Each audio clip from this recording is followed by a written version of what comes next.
Welcome to another episode of Extreme Expat Stories of Thailand. Hi, I'm writing this from a cheap internet cafe in Lat Phrao at nearly 4 a.m. because I can't sleep and I need to get this out before I lose my nerve.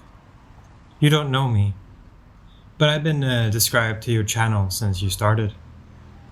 I'm one of those guys who comments, "Living the dream, brother," under your Thailand vlogs while secretly planning my own escape from the West. Well, I made that escape, and 72 hours ago, I was sitting in Bangkok immigration's holding cell at 2 a.m., watching officers scroll through my 180-day Overstay record like they're checking their damn Facebook feed. The sweat was sticking my shirt to this cracked plastic chair, fluorescent light buzzing overhead like angry wasps, and this sweet fraught smell of durian drifting through an open window that probably hadn't been cleaned since the last coup. I was one signature away from deportation and an Interpol red flag, all thanks to a phantom business partner I'd never even met. Sitting there in that cell, I thought, I always imagined I'd die in Thailand. Just didn't picture the part with fluorescent lighting and a urine-stained mattress. But let me back up, because this story starts where yours might be heading. Ohio, 2019. Divorce papers signed. Dreams crushed. Bank account halved. The ex got the house, the dog, and most of my dignity. I got a YouTube algorithm obsessed with Pattaya and a growing suspicion that Western civilization was circling the drain. I was 43, working insurance claims from a cubicle, marriage dead for 2 years. The final straw was finding out Susan had been sleeping with her yoga instructor. The divorce was brutal. She got half of everything, including my 401k and the cabin my father had left me. You know how it starts, don't you? One cheap living in Thailand video leads to another. Soon you're 3 hours deep in beer-soaked expat vlogs, watching some sunburnt Brit explain how he's living like a king on 800 pounds a month while eating somtam from a pushcart. But it wasn't just the money that hooked me. It was the freedom. These guys were living without rules, without ex-wives, without bosses breathing down their necks about quarterly reports. They had young girlfriends who laughed at their jokes, apartments with ocean views, motorcycles they drove without helmets through paradise. I started planning my escape obsessively. Spreadsheets, Facebook groups, visa guides. The advice was always the same. Bring money. Learn to relax. Mai ben rai. Everyone had success stories. Nobody mentioned failures. This could be me, I thought, clutching my lukewarm Bud Light in my empty apartment. But I did what any recently divorced, slightly depressed 43-year-old American would do. I sold everything. House, car, even my vintage baseball cards. The liquidation was depressing, watching strangers haggle over your life. But every sale brought me closer to freedom. I pocketed $260,000 and booked a one-way ticket to Bangkok, clutching a retirement visa guide I'd printed from ASEAN now, like it was the damn constitution. Landing at Suvarnabhumi felt like stepping into another dimension. The heat, the energy, the freedom, I was finally free. The first month was paradise. Beach apartment for $350 a month, overlooking the Gulf of Thailand. Grand Palace selfies. $2 pad thai. Bar girls making me feel like a Hollywood heartthrob instead of a middle-aged insurance adjuster. But paradise has an expiration date. The sunsets become routine. Cheap meals gave me stomach problems. The language barrier turned exhausting. The doctor delivered news with surgical precision. Your liver enzymes are dangerous. Stop drinking or face serious complications. But even then, I ignored the warning signs. Chiang Mai, right? This was paradise. And I was finally free. The denial was spectacular. I switched from beer to wine, thinking that was healthier. When that didn't help, I tried those hangover IV drips that are popular with expats. 1,500 baht to pump vitamins and saline into your veins while pretending you're not an alcoholic. I was spending more on hangover cures than I'd spent on groceries back in Ohio. That's when I met Nook, 27 years old. Smile that could power half of Bangkok. English good enough to make me think I was actually charming, instead of just another walking ATM.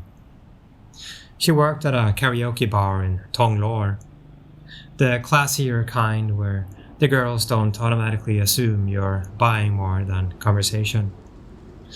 Nook was different, beautiful, smart, dreams of opening a restaurant. She listened to my stories, made me feel important. Within 6 months, we're playing house in a 45,000 baht Ekamai condo. Red flags everywhere. She couldn't get utilities in her name. Needed me to co-sign everything. I'm signing bar lease papers in her cousin's name because, foreign ownership laws. The cousin was this sketchy guy named Somchai, who spoke broken English and kept asking if I wanted to invest in other opportunities, while chain-smoking Marlboro Reds and scrolling through line messages. Seemed smart at the time. Hell, everything seemed smart when you're thinking with your little head, and your bank balance still has more zeros than your age. The cultural differences became daily frustrations. Her family treated me like an ATM, always needing money for medical bills, school fees, motorcycle repairs. Thai family very important, Nook would explain after each request. The visa juggling started early. Tourist visa, border runs to Cambodia every 3 months. Dodgy agents in Pattaya promising no problem, my friend, for increasingly ridiculous fees. I was spending more on visa runs than most people spend on rent. Each border run became more stressful. Immigration officers weren't stupid. They could see I was living in Thailand, not visiting. The corruption was expensive. Expedite fees, documentation assistance. That cost more than the visa itself. Then 2024 hit with all that DTV hype. 5-year visa, work remotely, live the dream legally.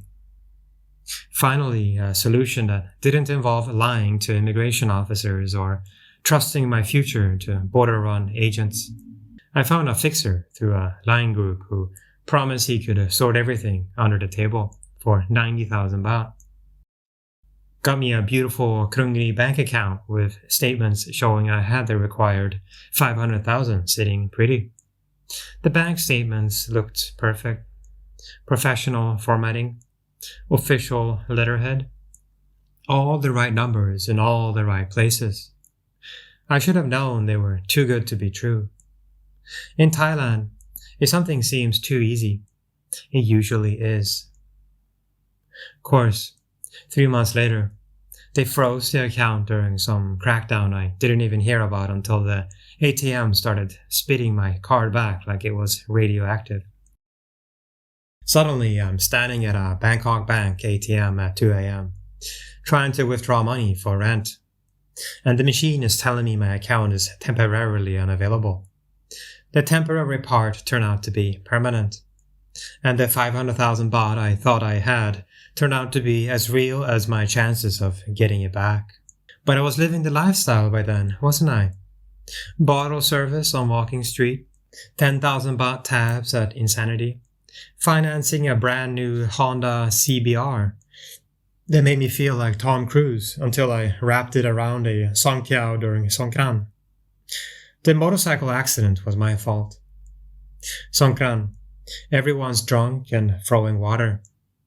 Doing 60 kilometers an hour down Sukhumvit when kids nailed me with ice water. Lost control. Hit a Songtao. Went sliding across asphalt like a meat crayon. 24 hours in Bangkok private hospital. 180,000 baht deposit. Insurance denied for alcohol. Nice hospital. But nice has a price. More than I'd spend on healthcare in 5 years. Funny how quickly paradise turns expensive. The tax trap got me next. Nobody in those YouTube videos mentioned that once you're in Thailand more than 180 days, you're a tax resident. My US transfers, suddenly taxable. My dividend income, welcome to Thai Revenue Department, Farang. The tax situation was a nightmare. Thai tax law plus language barriers plus a English-speaking accountant charging Western prices. Back taxes and penalties. 340,000 baht. The mental health spiral was gradual, then sudden. You know how it is. The honeymoon period ends. Reality sets in. But you're too proud to admit the dream isn't working. Isolation creeps in despite being surrounded by millions of people. The booze goes from social lubricant to daily necessity to morning requirement. The isolation was crushing. Bangkok has 8 million people, but I'd never felt more alone. Language barriers meant no real conversations except with other expats. And most were either bitter old men or transient digital nomads. I joined groups, attended meetups, tried building a social network. But expat communities are transient. Just when you feel like you belong, half your friends disappear. Depression crept in. Gray days became black days. Getting out of bed became an accomplishment. The bottle of Johnny Walker went from lasting a week to 3 days. I called the Samaritans twice. The volunteer was kind but limited. Are you safe? Do you have someone to call? Who was I going to call? I was completely alone in a country where I couldn't even read the street signs. The final betrayal came last month. Woke up to find our joint condo account emptied. All 847,000 baht gone. Nook's phone number disconnected. Her cousin suddenly speaking no English. Her friends claiming they'd never heard of her. I'd been suspicious for weeks. Nook coming home later. More English classes. Phone face down constantly. When I confronted her, she turned ice cold. You think I lie? Maybe you'll go back to America if you not trust me. I ended up apologizing. Even gave her the ATM card to prove my faith.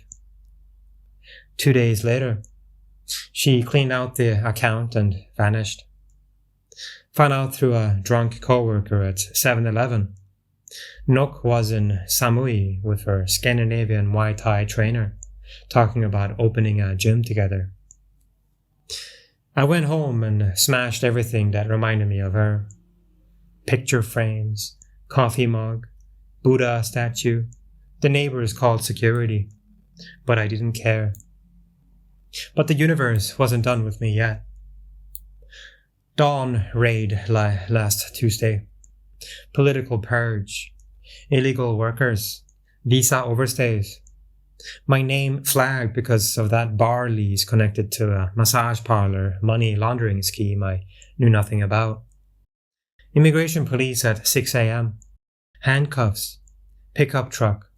Heading to detention while my hangover pounds like a bass drum. Bangkok immigration detention looks like a 1970s community college crossed with a prison. Concrete floors, fluorescent lights, disinfectant fighting human desperation. My cellmates were a Pakistani guy who'd overstayed by 12 years. I just kept extending, brother, until extending stopped working. And a Russian who'd been running a call center scam until they deported him from Phuket for bribing the wrong official. The Pakistani guy, Ahmed, had a philosophy about his situation. Brother, I came here with nothing. I will leave with nothing. Everything in between was bonus time. The Russian, Dmitry, was more bitter. Thailand take everything from me. My money, my business, my woman. Now they take my freedom too. Fucking my benrai, you know? We shared cigarettes and black humor like war veterans. The daily routine was simple. Wake up when the guards turn on the lights at 6 a.m. Eat rice and mystery meat for breakfast. Sit around all day waiting for lawyers or deportation orders. Eat more rice for dinner. Try to sleep on mattresses that had seen better decades. We were the United Nations of bad decisions, Dimitri said, passing me his last Marlboro. Everything had the same story. Came for freedom, stayed for lifestyle, got caught in bureaucracy they never understood. A German with 3 Thai kids he'd never seen again. A Brit caught in fake university visa scams. An American running unlicensed crypto exchanges. I remembered all the scams I'd fallen for. The temple restoration that was actually a condo construction site. The fake volunteer visa. Missing license renewals because I was too drunk to remember appointments. All those YouTube videos showing beach sunsets and cheap massages. But nobody mentions the 4 a.m. loneliness.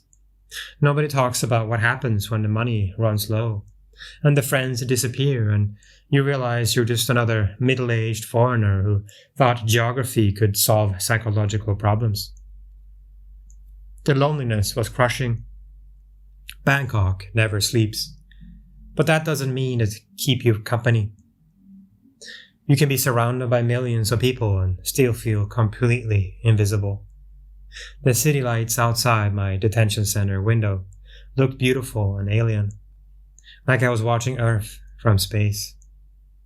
I called my daughter from the detention payphone. Haven't spoken since the divorce. She blamed me for destroying the family. This is a collect call from Bangkok detention. Will you accept charges?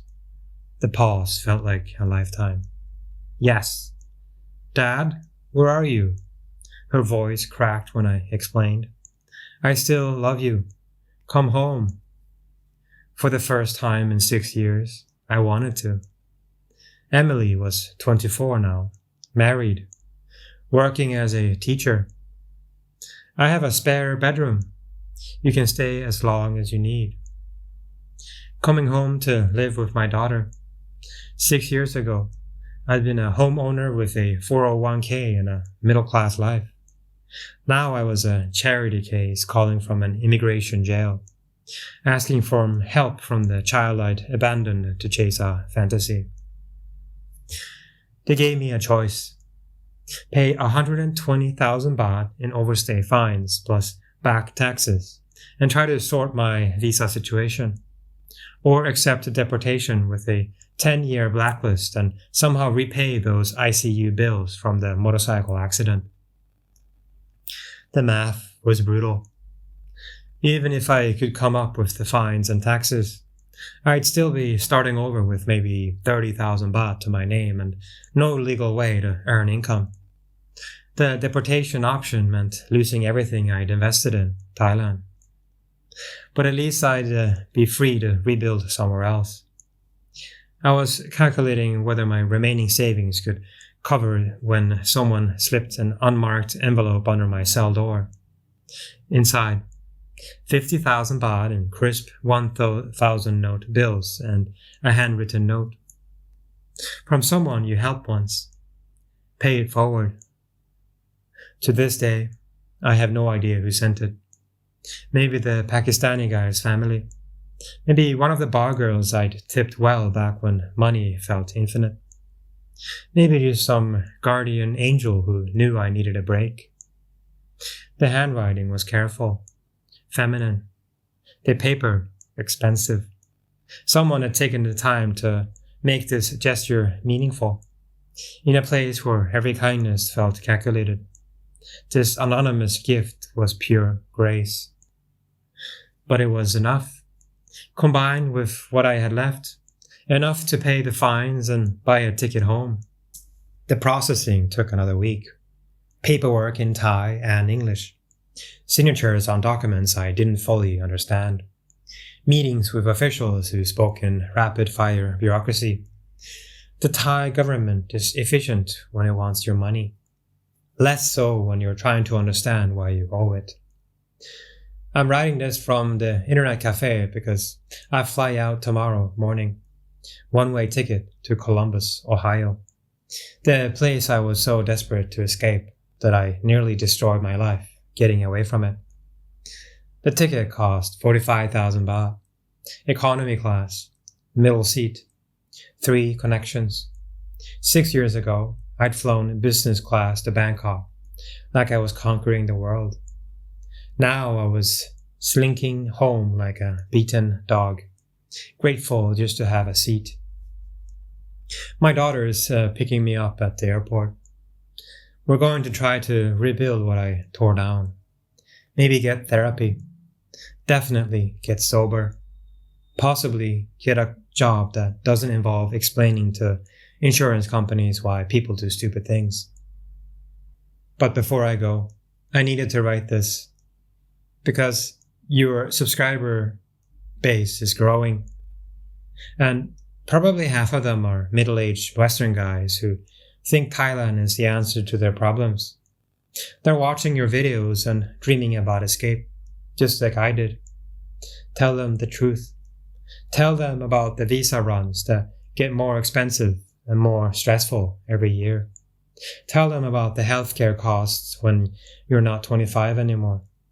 Tell them about the tax obligations and the cultural isolations and the way easy money attracts predators like blood attracts sharks. Tell them that geographical solutions to psychological problems don't work, no matter how cheap the bear is. Tell them that those sunset beach photos don't show the 4 a.m. panic attacks or the slow realization that you've burned all your bridges back home for a fantasy that was never real. Most importantly, tell them that if they're running from something, divorce, depression, failure, whatever, those problems get on the plane with you. The only difference is you'll face them alone, broke, and probably drunk in a country where you don't speak the language. I'm not saying Thailand is evil, or that every expat story ends badly. But the ones you see on YouTube are highlights reels, not documentaries. For every success story, there are 10 guys like me. Guys who gamble everything on geography and lost. The people at comments section of famous YouTube videos are always talking about those one-way tickets. They deserve to know what those tickets might actually cost them. I spent 6 years and $250,000 learning that you can't run from yourself. Geography isn't therapy. And paradise, real paradise, is usually the relationship and opportunities you already have. The ones I was too stupid and too proud to appreciate until it was almost too late. But here's my question for you. Would you have done different? And more importantly, are you going to warn them? Or just keep selling the dream? Because dreams are beautiful things. But nightmares are dreams too. Pay it forward. P.S. If any of your subscribers hear this and still decide to make the move, do me a favor. Research the hell out of visas. Keep a 6-month emergency fund you never touch. Learn some actual Thai beyond my bent eye. And for God's sake, don't trust anyone who asks you to put property in their name. The paradise you're dreaming of might be real for some people, but it costs a lot more than those YouTube videos let on. And if you find yourself in trouble, remember, there's no shame in coming home. Sometimes the bravest thing you can do is admit you were wrong and start over. The 18-hour flight ahead of me isn't taking me away from paradise. It's taking me toward the possibility of redemption. That's a destination worth any price.